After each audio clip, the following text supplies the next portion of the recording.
सवाल में दिया है कि आपको निकालना है increase in pressure required to decrease the volume of water sample by 0.01%। तो आप फॉर्मूला जानते हैं कि जो बल्क मॉडुलस होता है उसका फॉर्मूला होता है minus of delta P divided by delta we by P. अब आपको क्वेश्चन में दिया हुआ है कि जो वॉल्यूम में परसेंटेज चेंज है वो 0.01% है। तो यदि मैं यहाँ पे 100 से मल्टीप्लाई करूं और 100 से डिवाइड करूं तो इस डिनोमिनेटर की जो वैल्यू है that is 0.01, that is 10 to the power -2। तो मैं लिखूंगा यहाँ पे delta P minus delta P into 10 to the power 2 is equals to beta, which is 2.1 into 10 to the power 9 into this value. This value is 0.01, which is 10 to the power -2.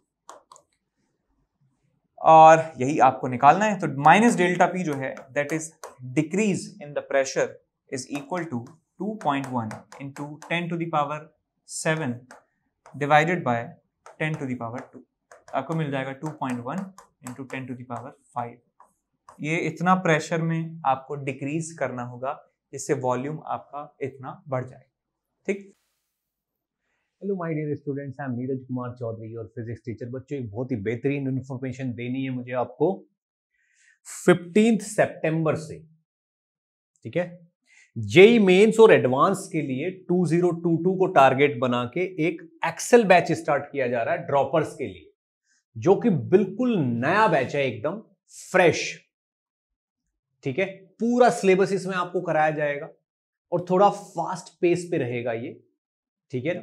ऐसा नहीं क्योंकि हम थोड़ा सा लेट हो गए corona की वजह से, बहुत सारी चीजें ऐसी आ गई थी बीच में कि थोड़ा एग्जाम ही लेट हो गए, तो नए साल की जो प्रिपरेशन है वो भी थोड़ा लेट हो गई है। लेकिन हम ये मान के चल रहे हैं कि अगले साल की जो एग्जाम्स के स्केड्यूल है वो ज्यादा लेट नहीं होंगे।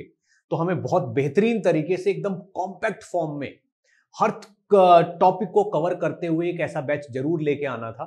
तो ये वही बैच है। तो 15 सितंबर से बच्चों ये बैच स्टार्ट हो रहा है, जिसमें मैथमेटिक्स अंशुल सिंगल सर पढ़ाएंगे, मैं आपको फिजिक्स पढ़ाऊंगा, ठीक है ना। ऑर्गेनिक केमिस्ट्री आपको एसके सर पढ़ाएंगे, ठीक है। और इनऑर्गेनिक केमिस्ट्री पीएमएस सर पढ़ाएंगे और फिजिकल केमिस्ट्री बीजे सर पढ़ाएंगे, ठीक है ना। सारे के सारे टॉप फैकल्टीज हैं, अनअकैडमी की नंबर 1 फैकल्टीज की टीम है ये बच्चों, और इससे बेहतरीन कॉम्बिनेशन आपको कहीं पे मिल भी नहीं सकता, ठीक। तो बच्चों इस कोर्स में सब कुछ है, स्टडी मटेरियल भी आपको हमारी तरफ से ही मिलेगा, सारी एक्सरसाइजेज मिलेंगी इसमें, डीपीपीज यानी कि daily practice problem sheets homework sheets की फॉर्म में मिलेगी, जो आपको डेली लेक्चर के बाद सॉल्व करनी है। उसके बाद एक कॉमन होमवर्क मिलेगा जिसमें हर टाइप के क्वेश्चन होंगे, ऑब्जेक्टिव भी होंगे, सिंगल करेक्ट, मल्टीपल करेक्ट, ठीक, सब्जेक्टिव भी होंगे जो आपके एडवांस की प्रिपरेशन को फोकस करेंगे। और बच्चों इस बैच में हम बिल्कुल जीरो लेवल से स्टार्ट करके IIT JEE एडवांस के लेवल तक जाएंगे, ठीक है ना। ऐसा बिल्कुल, और कोई भी प्रीरिक्विजिट नहीं है। अगर आपको बहुत कम नॉलेज है, आपने अच्छे से नहीं पढ़ाई कर रखी, तो भी आप इस बैच पे ट्रस्ट कर सकते हो, इससे स्टार्टिंग अपनी कर सकते हो, ठीक है बच्चों। बिल्कुल सेम कॉन्सेप्ट है, इसमें हर 3 लेक्चर के बाद चौथा लेक्चर आपको डाउट्स के लिए दिया जाएगा, यानी कि 25% ऑफ द टाइम आपको डाउट क्लियरिंग के लिए दिया जाएगा, आपको कोई डाउट नहीं बचेगा, ठीक बच्चों। तो आई होप बच्चों ये कोर्स आपके लिए बहुत ही बेहतरीन प्रूव होगा, ठीक है ना। हम पूरी मेहनत करेंगे, बिल्कुल well design well frame course है ये। हम आपके साथ साथ हैं, आपके साथ साथ इतनी मेहनत करेंगे कि आप और हम मिलके बहुत अच्छी रैंक लेके आएंगे, ठीक है बच्चों। तो जल्दी से जल्दी इस बैच को ज्वाइन कर लीजिए, एनरोल कर लीजिए। Best of luck, let's crack it. अब चलते हैं अगले सवाल की तरफ। अगले सवाल में आपको दिया है कि एक स्टील की प्लेट है जिसका फेस एरिया 4 सेंटीमीटर स्क्वायर के बराबर है और थिकनेस उसकी 0.5 सेंटीमीटर है, is fixed rigidly at the lower surface, a tangential force of 10 Newton is applied on the upper surface. तो यहां सवाल को ऐसे समझिए कि आपके पास प्लेट है कुछ इस तरीके की आपके पास प्लेट है और लाइक दिस,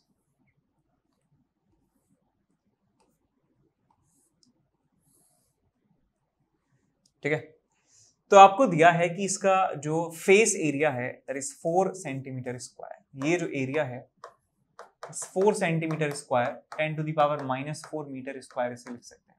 सेंटीमीटर को मीटर में बनाया, फिर से सेंटीमीटर को मीटर में बनाया, centimetre into centimetre, metre into metre में बना लिया, तो 4 into 10 to the power -4 metre square आपको बन गया। थिकनेस इसकी 0.5 सेंटीमीटर है। ये जो थिकनेस है इसकी, इस थिकनेस इसको टी कह सकते हैं। ये आपके पास है किसके बराबर, कहाँ गया, 0.5 सेंटीमीटर, 0.5 सेंटीमीटर। तो एक 10 न्यूटन का फोर्स लगाया जाता है, इस फेस के पैरेलल एक फोर्स लगाया जाता है 10 न्यूटन के बराबर। एक पैरेलल फोर्स लगा रहे हैं 10 न्यूटन के बराबर और अपर सरफेस पे लगाया जाता है। Find the lateral displacement of the upper surface. इसका जो डिस्प्लेसमेंट है आपको बताना है कितना होगा with respect to the lower surface, with respect to the lower surface. तो आपने एक डायग्राम जो है जरूर देखा होगा कि आपके पास एक ऐसी एक प्लेट होती है और इसके ऊपर इस डायरेक्शन में फोर्स लगाते हैं तो ये प्लेट हो जाती है इस तरीके से। प्लेट जो है इस तरीके से हो जाती है, ये एंगल जो है थीटा के बराबर होता है। ये वाला जो डिस्प्लेसमेंट इसको एक्स कहते हैं, इसको कहते हैं एच। तो यहाँ पे इसको लेटरल स्ट्रेन कहा जाता है। लेटरल स्ट्रेन इसको कहते हैं, शेयर स्ट्रेन इसको कहते हैं। शेयर स्ट्रेन का जो फॉर्मूला है, शेयर स्ट्रेन का फॉर्मूला होता है x अपॉन एच। तो आपको क्वेश्चन में थिकनेस दिया है, ये वाली जो थिकनेस है, ये वाली जो डायमेंशन है, फोर्स के परपेंडिकुलर जो डायमेंशन है h, वो वहां पे 0.5 सेंटीमीटर के बराबर दी है। और जिस एरिया पे फोर्स लगाया जा रहा है, जिस एरिया पे फोर्स लगाया जा रहा है, वो एरिया आपको दिया है 4 सेंटीमीटर स्क्वायर के बराबर। और मॉडुलस ऑफ रिजिडिटी आपको दिया है beta is equal to this much. तो यहाँ पे देखिए मैं यहाँ पे क्या इस्तेमाल करूंगा, दैट ये जो आपके पास मॉडुलस है, ये जो आपके पास मॉडुलस है इलास्टिसिटी का E is equal to stress upon strain. Stress कितनी है, perpendicular force is 10 newton divided by area is 4 into 10 to the power -4 divided by strain. Strain कितनी है बेटा, कि इधर वाला जो डिस्प्लेसमेंट है इसका, जो डिस्प्लेसमेंट x है, x divided by h, h कितना है 0.5 centimetre, 0.5 into 10 to the power -2। और ये मॉडुलस ऑफ इलास्टिसिटी आपको दिया है 8.4 into 10 to the power 10 to the power 10। अब इसको आप सिंप्लीफाई कर लीजिए, देखिए क्या होगा, ऊपर चला जाएगा, आपको मिलेगा 10 divided by 4 into 10 to the power -4 into 0.5 into 10 to the power -2 divided by x और is equal to 8.4 into 10 to the power. अब यहाँ पे x की वैल्यू निकाल सकते हैं, बड़ा इजी है, ये 10 से डेसिमल हट जाएगा, आपको मिल जाएगा x is equal to 5 into 10 to the power -2 divided by 4 into 10 to the power -4 into 8.4 into 10 to the power 10। ठीक है, तो ये -4 से ये हट जाएगा, आपके पास 10 टू द पावर 6 बचेगी और 6 ऊपर जाएगा तो -8 बचेगा। So 5 upon 4 into 8.4 into 10 to the power -6 -2 -8। ये x की वैल्यू आपको मिल जाएगी मीटर। ठीक है, आगे सॉल्व कर लेंगे और आपको आंसर मिल जाएगा। तो क्वेश्चन नंबर 16 जो है हम डिस्कस कर रहे हैं, जिसमें दिया है a 5 centimetre long straight piece of thread is kept on the surface of water. एक आपको वायर दिया है, बेसिकली थ्रेड है, धागा है, और उसको वाटर की सरफेस पर रखा है। We have to find the force with which the surface on one side of the thread pulls it, surface tension of the water आपको क्वेश्चन में गिवन है। तो ये देखिए बेटा, सरफेस टेंशन आप जानते हैं कि सरफेस का फिनोमिना होता है।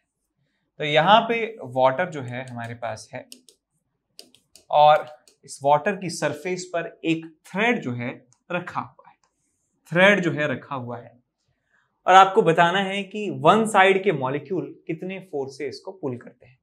क्या है कि यहां पे जो वाटर के मॉलिक्यूल होते हैं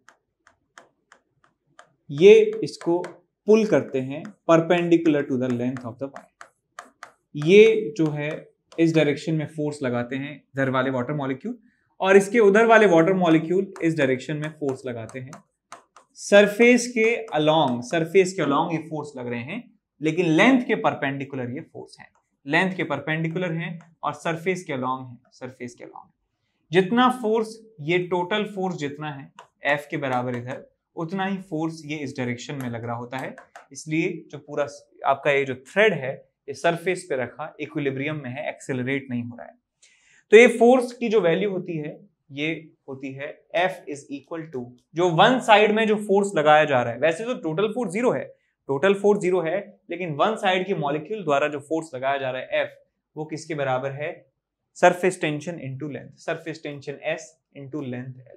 तो सरफेस टेंशन कितना है 0.076 इंटू लेंथ कितना है आपके पास 5 सेंटीमीटर 5/100। तो आपको ये मिल जाएगा, इसको मल्टीप्लाई करिए यहाँ पे 0.38 इंटू 10⁻⁻2 और आपके मिल जाएगा 3.8 इंटू 10⁻⁻3। इतना न्यूटन का फोर्स जो है वो एक तरफ से लगाया जा रहा है।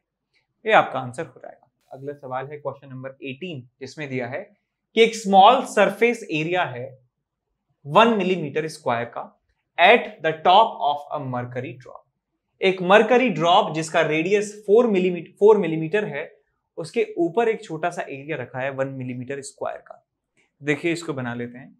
तो हमारे पास एक मरकरी की ड्रॉप है और मरकरी की ड्रॉप के ऊपर जो है एक छोटा सा एरिया की बात की जा रही है, छोटे से एरिया की बात की जा रही है। ये छोटा सा एरिया है, इसके ऊपर रखा है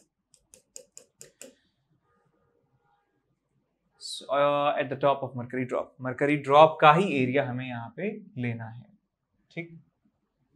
ये आपके पास ड्रॉप है, एक्सक्यूज मी, और ये जो है छोटा सा एरिया इस ड्रॉप के ऊपर यहाँ पे कंसीडर कर रहे हैं 1 मिलीमीटर स्क्वायर इसका एरिया। इसको आप कन्वर्ट करेंगे तो 1 इंटू 10⁻⁻6 मीटर स्क्वायर आपको एरिया मिल जाएगा, ठीक है। ये इसका रेडियस आपको दिया है, इसका रेडियस जो है r is equals to 4 millimetre है, ठीक है। आपको बताना है कि इस एरिया के ऊपर, इसके ऊपर जो एयर है, इसके ऊपर जो एयर है उसकी वजह से कितना फोर्स लग रहा होगा। तो ऊपर क्या है बेटा, एयर है, और एयर जो है प्रेशर एक्सर्ट करती है जो सराउंडिंग में ऑब्जेक्ट्स रखे होते हैं, और उस प्रेशर की वजह से जो फोर्स है वो सरफेस के परपेंडिकुलर होता है। तो इस सरफेस के परपेंडिकुलर डायरेक्शन में एयर के द्वारा फोर्स लगाया जा रहा है, और उस फोर्स ड्यू टू एयर को लिख सकता हूं pressure due to atmosphere into area. तो यहां पे हम निकाल सकते हैं कि फोर्स जो एयर की वजह से लगाया जा रहा है, एटमॉस्फेयर की वजह से लगाया जा रहा है, that is equals to pressure into area. Pressure कितना है 1.01 इंटू 10⁵ पास्कल होता है, 1 दिया है 1.0, और मल्टीप्लाई करेंगे इसमें एरिया को 1 इंटू 10⁻⁻6, तो आ जाएगा आपके पास 0.1 न्यूटन के बराबर। ये फोर्स लगाया जा रहा है एयर के द्वारा। दूसरा सवाल इन्होंने कहा है the force by the mercury below it, इसके नीचे जो मरकरी है उसके द्वारा कितना फोर्स लगाया जा रहा है, ये आपको कैलकुलेट करना है। और तीसरे पार्ट में दिया है by the mercury surface in contact, एक मरकरी के द्वारा और एक मरकरी सरफेस के द्वारा, दो चीजें आपसे पूछ गई।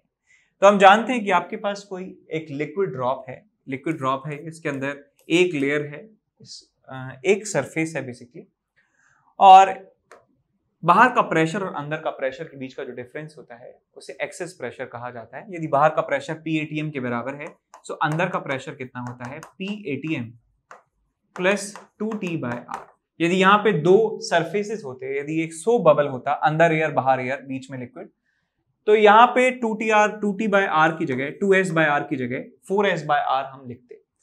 तो आपसे यही पूछा है कि अंदर का जो सरफेस है यार, ये कितना प्रेशर लगा रहा है P_atm प्लस 2s/r के बराबर, और इससे एरिया को मल्टीप्लाई कर देंगे तो हमें इस मरकरी ड्रॉप की वजह से जो फोर्स लग रहा है वो कैलकुलेट हमें हो जाएगा। तो हम लिख सकते हैं कि बी पार्ट का जो आंसर है that is equals to P_atm plus 2s/r into area.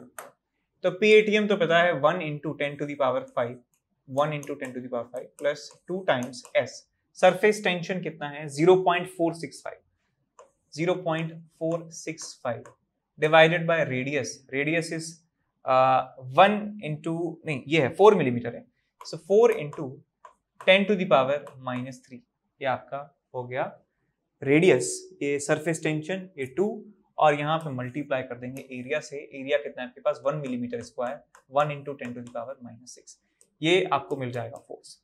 और सी पार्ट में इन्होंने पूछा है कि जो मरकरी है उसकी वजह से बताइए कितना फोर्स है। तो देखिए यहां मरकरी जो है, मरकरी और इस के बीच मरकरी जो है वो सरफेस टेंशन की वजह से फोर्स यहाँ पे लगा रहा होगा। तो सरफेस टेंशन की वजह से प्रेशर का कौन सा कंपोनेंट हमें मिल रहा है 2s/r।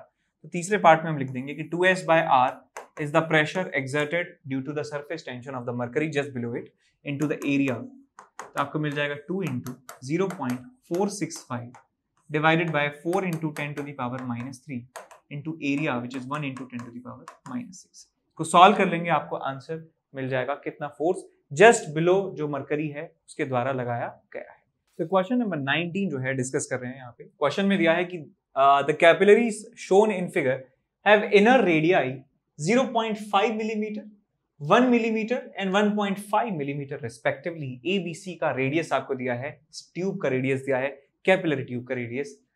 The liquid in the beaker is water. Water के बारे में खास बात यह है कि कांटेक्ट एंगल जो है 0 के बराबर होता है, कांटेक्ट एंगल 0।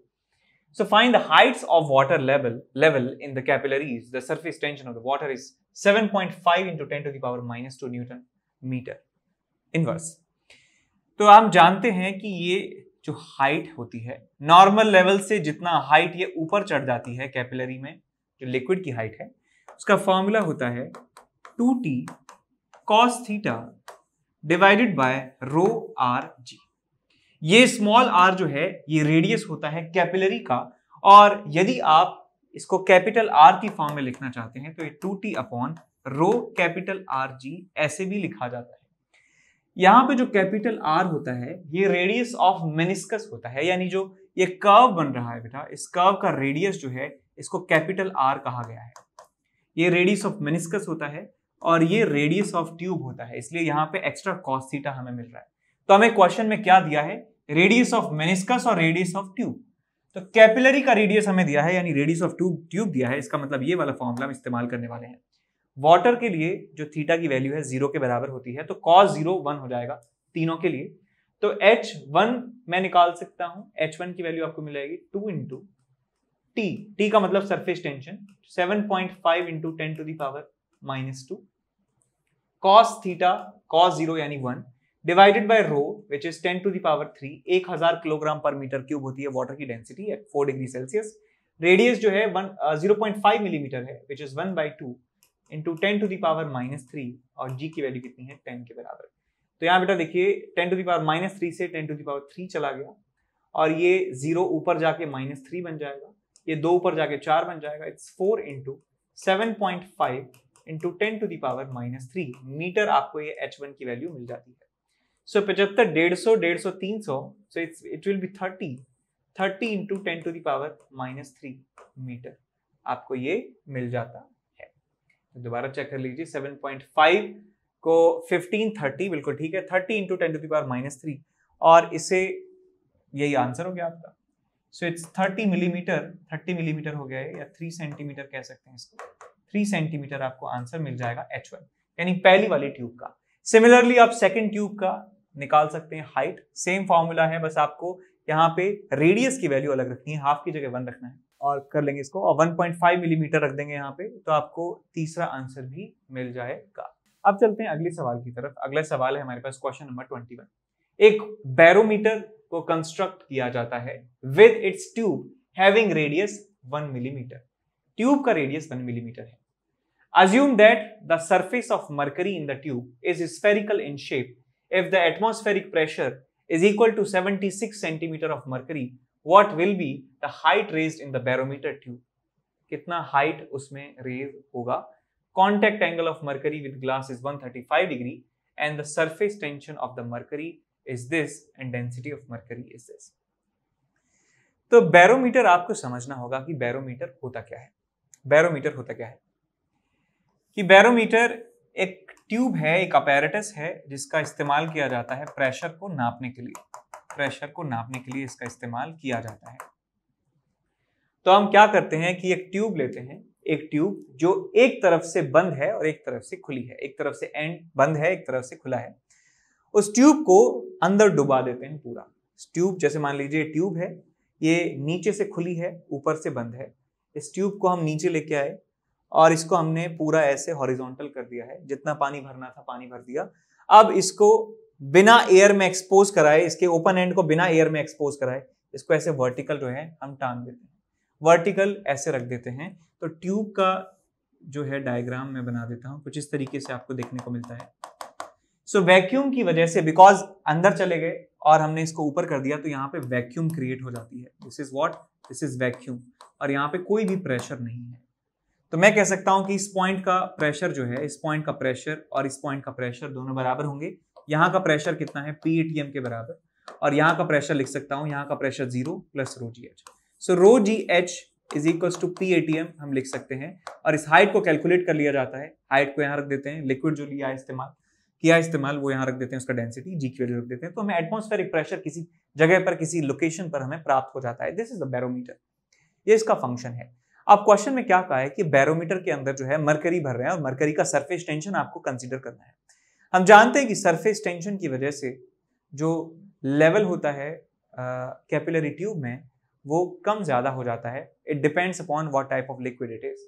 जब यदि वाटर होता है तो लिक्विड ऊपर चढ़ जाता है कैपिलरी ट्यूब में, और यदि एक मरकरी होता है तो लिक्विड जो है नीचे आ जाता है।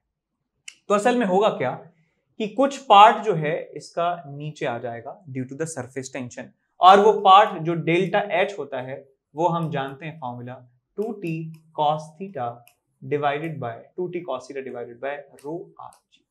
इस फॉर्मूले से बता सकते हैं कि कितना हाइट में जो है डिप आने वाला है। यदि सरफेस टेंशन को कंसीडर नहीं करें तो हाइट h है, और h है h नॉट जो आपको दी है 76 सेंटीमीटर। यदि मरकरी इस्तेमाल करें तो 76 सेंटीमीटर तक ऊपर चला जाता है, लेकिन अभी सरफेस टेंशन को कंसीडर करें तो कुछ हाइट 76 से कम आने वाली है। तो हाइट का जो डिफरेंस है, जो डिप है, वो हम कैलकुलेट करेंगे इससे 2t cos theta upon rho r जी। वैल्यू रखिए यहाँ पे 2 इंटू सरफेस टेंशन कितना है 0.465 into cos theta, cos 135 is sine 90 plus 45, तो ये 1/√2 ही होने वाला है। 1/√2 is approximately 0.7 divided by rho r g 13600 into radius कितना है आपके पास 1 मिलीमीटर 10⁻³ इंटू 10। तो आपको यहां से डेल्टा एच की वैल्यू पता चल जाती है। आप चाहें तो इसे कैलकुलेट कर सकते हैं, बड़ा आसान है। तो आपको डेल्टा एच की वैल्यू मिल जाएगी, है ना, और डेल्टा एच आपको मिल गया तो आप फाइनल हाइट बता सकते हैं कि जो ओरिजिनल हाइट थी 76 सेंटीमीटर, उसमें से आप माइनस कर दीजिए डेल्टा एच की वैल्यू, तो आपको फाइनल हाइट मिल जाएगी बैरोमीटर के अंदर। ठीक बात, समझ गए? सो बैरोमीटर की जो फाइनल हाइट है आपको मिल जाएगी 76 सेंटीमीटर माइनस डेल्टा एच के बराबर। अगला सवाल है क्वेश्चन नंबर 24। एक मरकरी की ड्रॉप है जिसका रेडियस 2 मिलीमीटर है। मरकरी की ड्रॉप है इसका मतलब सिचुएशन कुछ ऐसी है कि अंदर लिक्विड है, बाहर एयर है, तो हमारे पास सिर्फ एक सरफेस है। ये यहाँ पे बहुत इंपॉर्टेंट होता है सरफेसेस काउंट करना कि हमारे पास सरफेसेस कितने हैं। तो यहाँ पे देखिए दो मीडियम्स को जो सेपरेट करने वाला जो आपके पास बाउंड्री है उसे सरफेस हम कह रहे हैं। तो यहाँ पे मीडियम इस तरफ अलग है, मरकरी है, इस तरफ एयर है, तो यहाँ पे एक सरफेस ही माना जाएगा। यदि यहाँ पे बबल होता तो दो सरफेस माने जाते। क्यों? ये बबल है तो इस येलो वाले पार्ट में लिक्विड भरा है, तो यहाँ पे एयर लिक्विड की एक बाउंड्री है और एयर और लिक्विड की बाउंड्री किधर है, तो दो सरफेस यहाँ पे माने जाते हैं। ठीक है, तो अब यहाँ पे क्या है कि 2 मिलीमीटर इसका रेडियस है और इसको 8 पार्ट में बांट दिया जाता है। इसको 8 पार्ट में बांट दिया जाता है, तो 8 छोटी छोटी ड्रॉप्स यहाँ पे बना दी जाती हैं। 1 2 3 4 5 6 7 8 छोटी छोटी ड्रॉप्स आइडेंटिकल हमने यहाँ पे बना दी। सबसे पहले तो मैं यहाँ पे मास कंजर्वेशन कर सकता हूँ या वॉल्यूम कंजर्वेशन लगा सकता हूँ कि इसका रेडियस में मान लूँ कैपिटल आर, इसका रेडियस स्मॉल आर, तो इसका जो वो वॉल्यूम है और इसका वॉल्यूम है टोटल वो बराबर होना चाहिए। So I would write 4/3 pi capital R cube is equals to, यहाँ पे आपको मिलेगा 8 times 4/3 pi small R cube. 4/3 pi से 4/3 पाई चला गया, आपको यहाँ से मिल जाता है small r is equals to r/2। Small r is equals to capital r/2, आपको यहाँ पे आंसर मिल जाएगा। अब देखिए बेटा, आपसे पूछा है क्या कि increase in surface energy. Surface energy का फॉर्मूला है surface tension into surface area. तो आप यहां लिख सकते हैं कि increase in surface energy is equals to surface tension into final surface area minus initial surface area. Surface area final आपको देखना है और माइनस करना है इनिशियल सरफेस एरिया जो आपकी ड्रॉप का था, और इनका डिफरेंस इनटू सरफेस टेंशन से मल्टीप्लाई कर देंगे तो आपको सरफेस एनर्जी में चेंज पता चल जाएगा। अब ये वैल्यू निकालते हैं। एस की वैल्यू है 0.465। फाइनल एरिया की बात करें तो ये 8 ड्रॉप्स हैं। एक ड्रॉप का एरिया 4 पाई आर स्क्वायर, तो 8 ड्रॉप्स का 8 ड्रॉप का एरिया कितना हो जाएगा 8 into 4 pi into capital r/2 का square, so it's r² by 4 minus initial area initial area की बात करें तो ये एक ड्रॉप है, सो 4 पाई capital are square, 4 pi capital are square. तो यहाँ 4 से चला गया 2 बार, ये 8 पाई आर स्क्वायर, ये 4 पाई आर स्क्वायर, तो मिलेगा 4 पाई आर स्क्वायर। आर की वैल्यू है 2 millimetre, 2 into 10 to the power -3 का स्क्वायर, और यहाँ पे मिलेगा 0.465। तो ये वैल्यू आपको मिल जाती है डेल्टा यू की इन जूल। जूल में आपको आंसर यहाँ पे मिल जाता है। क्वेश्चन नंबर 26 जो है डिस्कस कर रहे हैं, जिसमें दिया है कि lower end of a capillary tube of radius 1 millimetre is dipped vertically into the mercury, find the depression of mercury column in the capillary. तो यहां सिर्फ आपसे डिप्रेशन पूछा है, कितना जो लेवल है मरकरी का वो ड्रॉप होगा कैपिलरी ट्यूब के अंदर। सो इस डिप्रेशन को ही डेल्टा एच कहा जाता है। इसका फॉर्मूला होता है 2t cos theta divided by rho r g. Magnitude की बात कर रहे हैं यहाँ पे। सो 2 टाइम्स सरफेस टेंशन कितना है आपके पास 0.465 into cos 135 is 1/√2 which is approximately 0.7 divided by, यहाँ पे बात हो रही है मरकरी की, मरकरी का डेंसिटी इस्तेमाल करेंगे 13600 इंटू रेडियस कितना है 1 millimetre, 10 to the power -3 into 10। तो आपको यहां से पता चल जाएगा कितना डिप्रेशन लेवल में आपको मिलने वाला है। अब इसके बाद इन्होंने आगे पूछा है find the angle made by the mercury surface at the end of the capillary with this vertical surface. वो ये क्या है, इफ द लेंथ, ओके यहां से स्टार्ट करना था, मैंने गलत जगह से स्टार्ट किया। If the length dipped inside is half the answer of part A, यानी इसका जो आधा है, इस डिप्रेशन का आधा अमाउंट हम पानी में डुबोते हैं, तो क्या होगा एंगल के साथ, एंगल के साथ क्या होगा। तो यदि ये डिप्रेशन आधा हो जाता है, कह रहे हैं कि ये आधा जो है h/2 के बराबर हो जाता है, h/2, तो नया एंगल क्या होगा, इस फॉर्मूले में रख देंगे इसको। 2 टाइम्स t सेम है, थीटा बदल चुका है cos theta dash divided by rho into R into G. सारी चीजें सेम है, बस ये हाइट बदल चुकी है h/2। तो आप यहां से cos थीटा निकाल सकते हैं, cos theta is equal to rho r g into h/2, और यहां मिल जाएगा आपको 2t। अब इसको आप सॉल्व कर लीजिए, आपको नए थीटा की वैल्यू भी पता चल जाती है। ठीक है,